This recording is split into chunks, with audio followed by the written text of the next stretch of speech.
Come, come, whoever you are, wanderer, worshipper, lover of leaving. Ours is no caravan of despair. Come, yet again come. Come, yet again come. Come, yet again come. Come, yet again come. Hello, friends. I'm Kye Flannery. I am a chaplain and a UU in Austin, Texas. I also love to make things with my hands, which makes me a maker or a hacker. And welcome to my workshop this morning. We're having church in the workshop and church in our pajamas, which is pretty nice.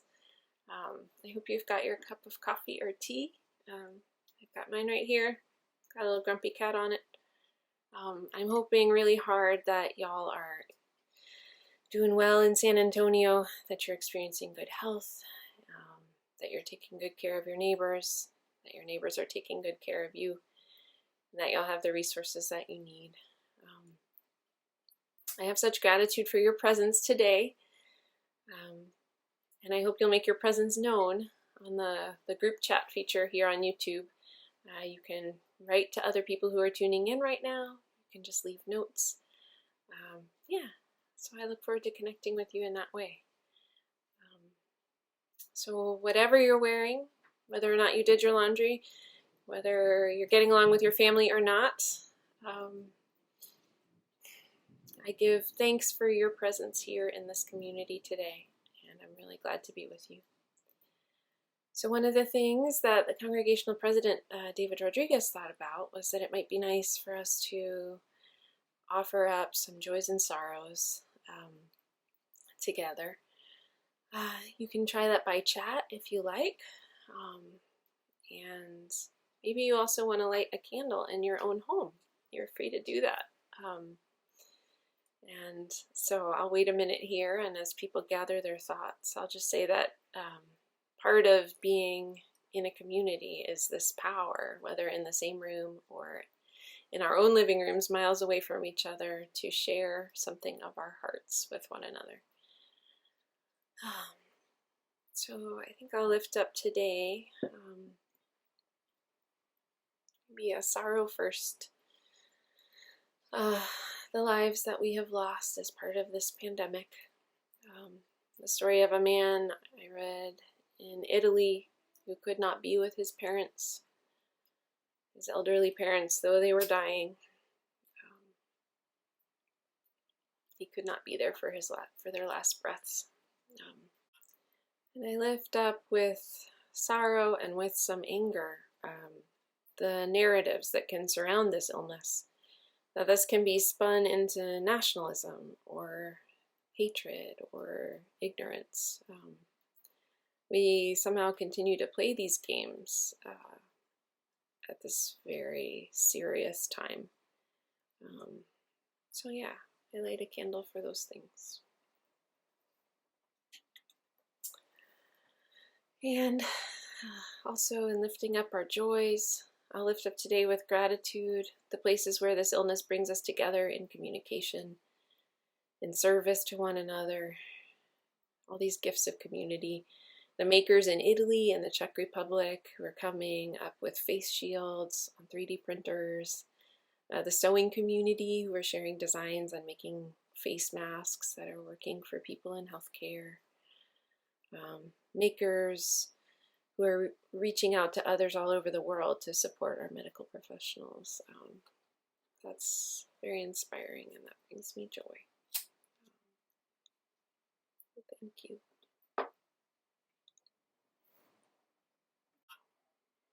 So I invite you to come together in some breathing, some quiet meditation for a few moments. Let's just take some breaths. Let's just be with what is.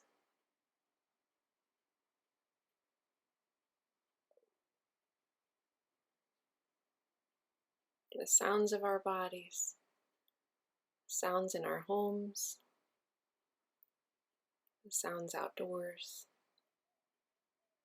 sounds of our family members, any animals, sound of my belly.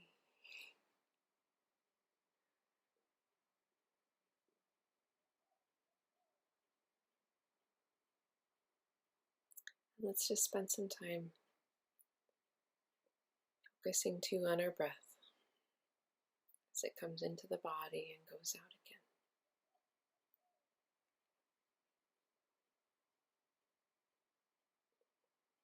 A lot of focus on breath this week. Breath and the things it carries. But to us in this moment, it carries life.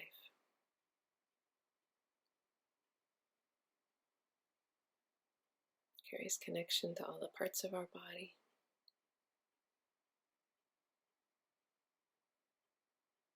It carries peace.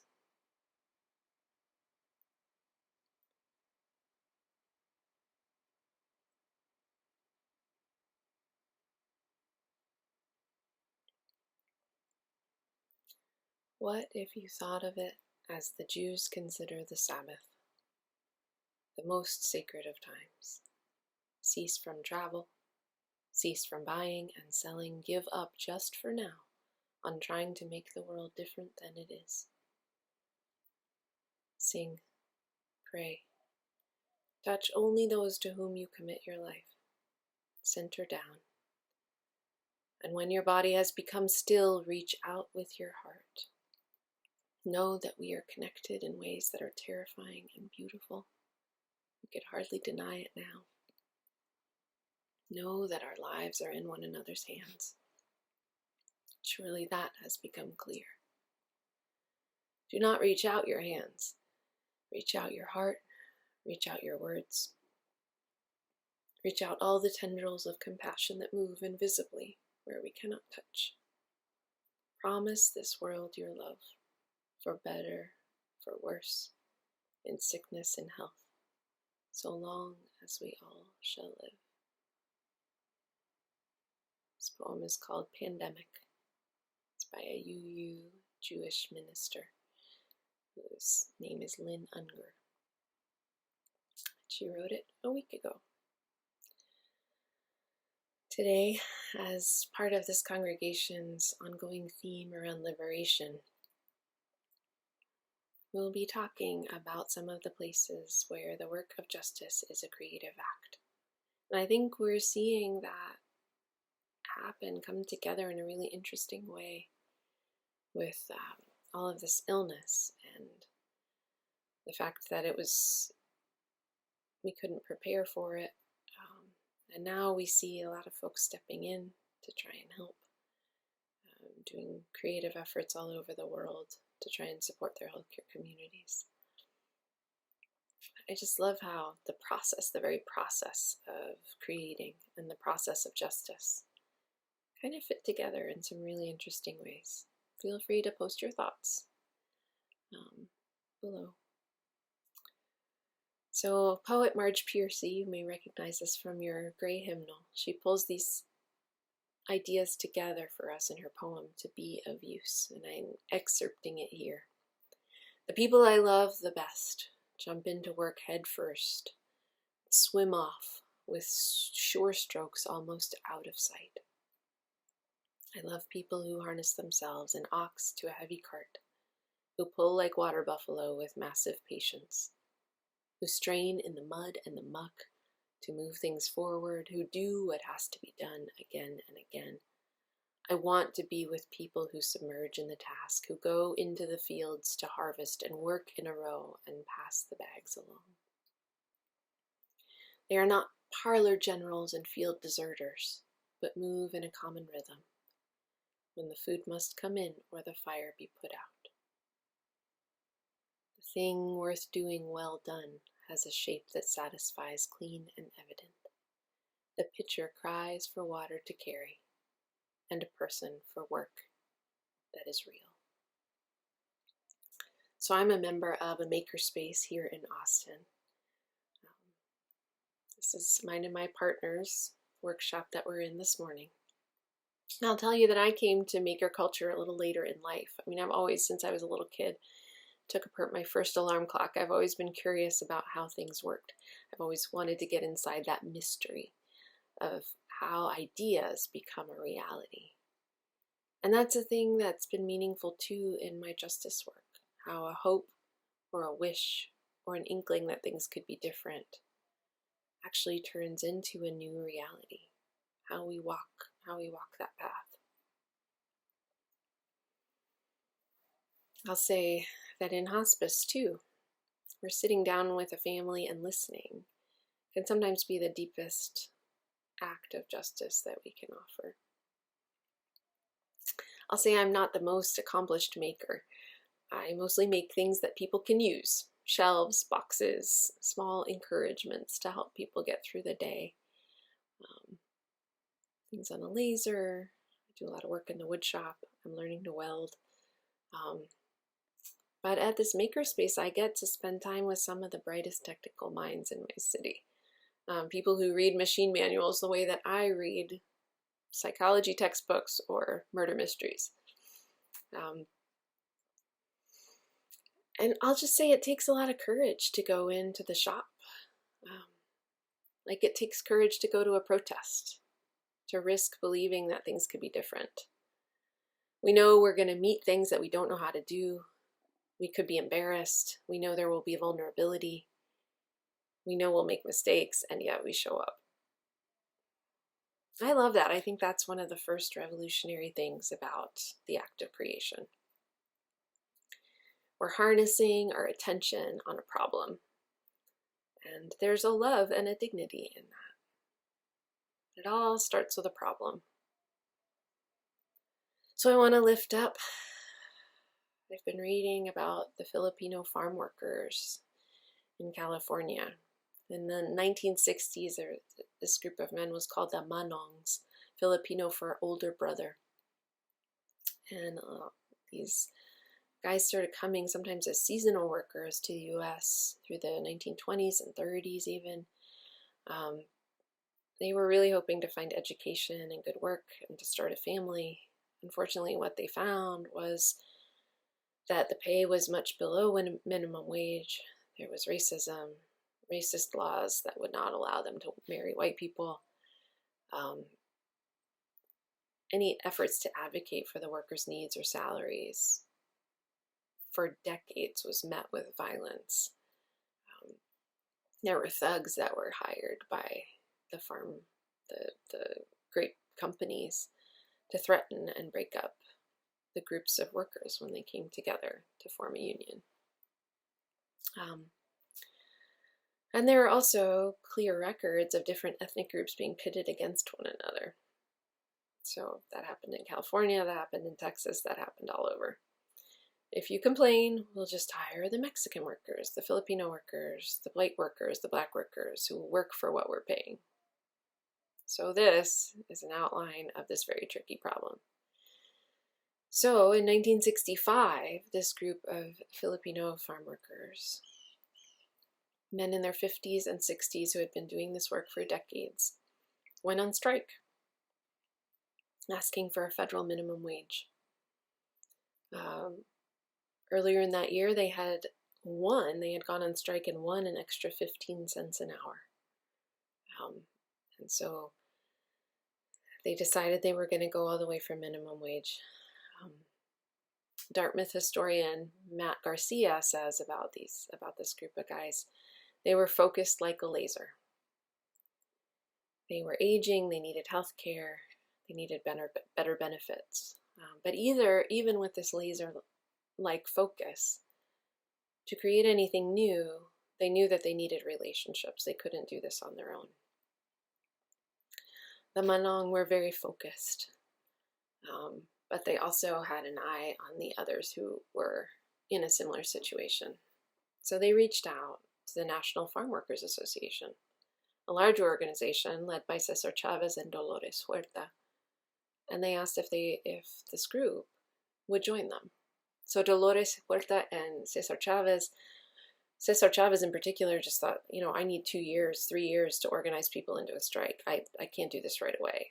So this kind of came out of nowhere for them. But they spent time thinking about it, and they thought, if we don't back up our brothers right now, who knows when we're going to get this chance again to be in solidarity with each other. So 12 days into the Manong strike, the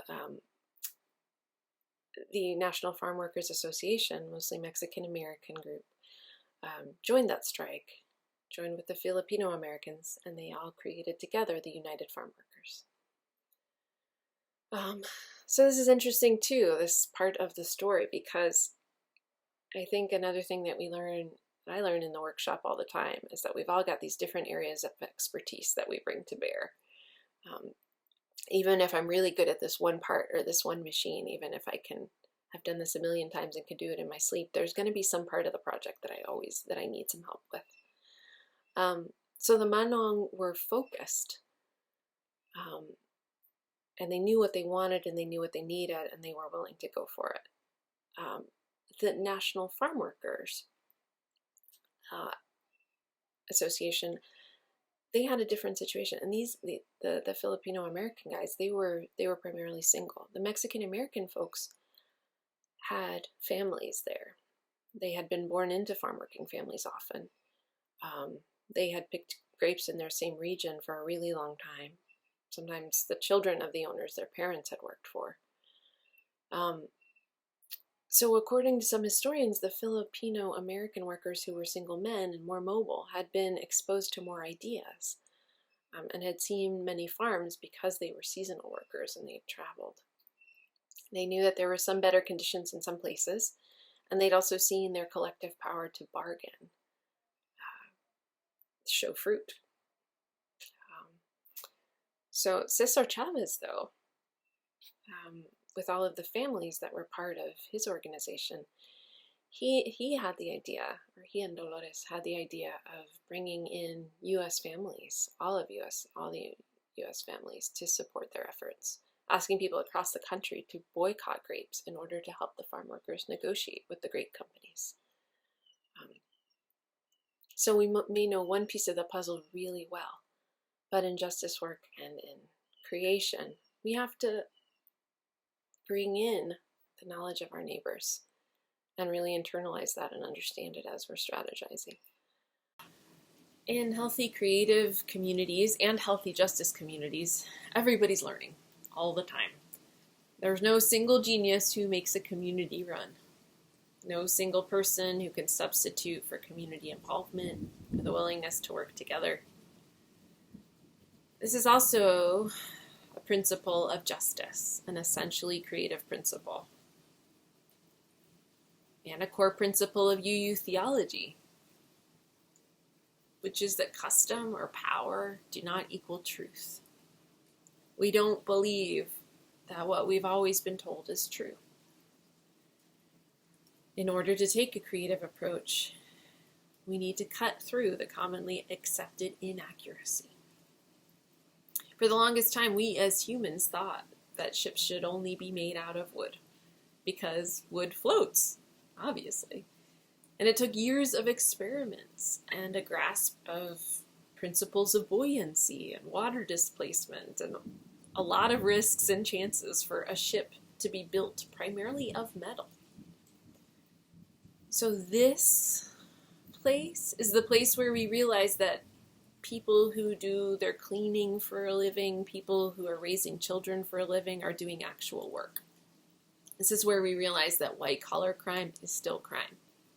This is the kind of place where we realize it's not a luxury to have paid time off or sick time. Custom isn't truth. Power isn't truth. And I'm told I need to keep this shorter because people have shorter attention spans on the internet. So I'm going to try to wrap up here. But I love this place of unseating a truth that we had thought was absolutely true. For instance, if you think of all that domestic workers do, mostly first-generation women who are caring for children, cooking or cleaning in a home setting, The list of difficulties they might face in each home, in each workplace, is huge. Maybe lack of insurance, lack of paid time off, maybe stress in a home environment, lack of job security, maybe harassment. But if you think about it, how could we possibly intervene? What would a union even look like? One person might have 3 or 4 or 10 employers. Who would you bargain with? Everybody works in different houses. How would you even meet each other? A woman named Ai-jen Poo wanted to try. She helped to create and is now the executive director of the National Domestic Workers Alliance. And here's how they are helping to flip that script.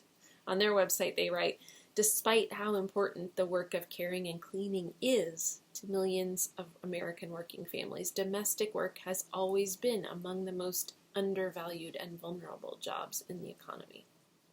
It has existed outside of existing frameworks for social protection and the benefits, and yet is increasingly defining the future of work as independent and contracted work becomes more the norm. More of the workforce struggles with similar conditions to domestic workers. And in light of the growing aging population, the demand for care work will only increase in coming years. This organization brought together communities of women who do domestic work, who speak different languages. You can check out, there's a podcast called Women in Charge, and Ai-jen Poo gets interviewed there. It's a great interview. But they work on developing leadership skills and technology. They have developed an app to help employers contribute funds toward PTO and health insurance for their domestic help. That's another thing that Ai-jen Poo points out. She says, we haven't even called it work for the longest time. We've called it help, which is it really is a fascinating thing to point out about our mindsets about domestic workers. But they've set up technology so that women who speak many different languages and are part of the organization can access the organization's meetings and become leaders. This is a union that takes self-care and care for their members as part of their mission. There's kind of a similar principle in maker circles, creative circles. And it's articulated really well by lifelong curious creative Adam Savage. He's one of the stars of Mythbusters you probably have heard of. And his advice for makers is use more cooling fluid. Use more cooling fluid. When you're drilling metal, cooling fluid prolongs the life of your bits. It makes your drill easier. It prolongs the life of your machine. And he says it also applies to relationships with people and with ourselves. It's absolutely a self-care principle in my view. Use more cooling fluid. We can try to drill through, and maybe it's an act of commission or omission, but we're wearing out the machine and we're not respecting our materials. It's an amateur mistake. We deserve to attend to our well-being as creatives, as idealists, those who hope. And inspiration is not just for the person doing the creative work or pushing for the change. Giving others the opportunity to believe in something inspiring. This is what we want to do. Offering opportunities to those who employ domestic workers to contribute to benefits for their cleaners and nannies. Believing this is something that good people want to see happen. This is creation that brings dignity on both sides of the equation. Leonard Cohen says this about his songwriting. And I believe it also applies to justice work. He says, it begins with an appetite to discover my self-respect, to redeem the day, so the day does not go down in debt. Alice Walker puts it another way. She says, activism is my rent for living on this planet. I'll tell you a final story of a woman named Anna. I was listening to a Snap Judgment podcast. And Anna was the police officer and lifelong resident of Mountain View, Alaska, an isolated town where there's a terrible problem with violence and a terrible problem with suicide. Anna was sort of nominated by the community to take on this position. She had no training. There was no money to train her. She had very few supplies. I don't think she even carried a gun. but she had a beautiful view of people that brought dignity to her and dignity to this work. In her view, people didn't need judgment or violence to keep them in order. They just needed love and her full attention. Anna calls herself a short, rolly woman. She says, I'm not tough. If you listen to this podcast, how she shows up and does this transformative work in her town, it's really by loving people, by showing up every single time, by making a bridge. We sometimes spend our time thinking that we can't change anything. Sometimes we wonder if we're really creative. And this is not a useful question. It's not the person who knows the most, who's the most woke, the most gifted, the person who makes the biggest contribution. It's the person who shows up day after day with love and commitment. Tchaikovsky. You may have heard one or two of his musical compositions in your lifetime. He wrote that a self-respecting artist must not fold her hands on the pretext that she is not in the mood.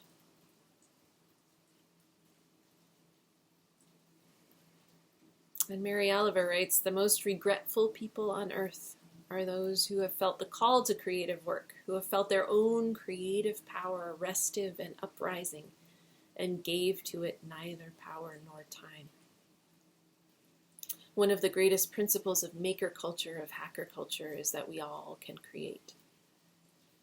This too is true of social change. There is no place where we can't offer small efforts or large, impactful, focused efforts to bring dignity to ourselves and to others. There are endless problems to be solved, and this is what I love about our human community. Creativity, love, commitment, make a bridge. In this time of being maybe stuck at home, perhaps you're having some time for reflection and reconnection with your life, with your loved ones. Let's give our creative endeavors of justice or of wood and metal the time that they deserve. I'll close with words from Mary Oliver. Still, what I want in my life is to be willing and to be dazzled, to cast aside the weight of facts and maybe even to float a little above this difficult world. I want to believe I am looking into the white fire of a great mystery. I want to believe that the imperfections are nothing, that the light is everything, that it is more than the sum of each flawed blossom rising and falling. And I do. Thank you for being here with me today, friends. This is just an honor and a blessing. I look forward to engaging with you in the comments section, and just my hope is that your spark of the creative will continue to flourish, as will your sense of connection to your community, your peace, and your health at this time. And now, we extinguish this flame, but not the light of truth, the fire of commitment, or the warmth of community. Those remain in our hearts until we are together again.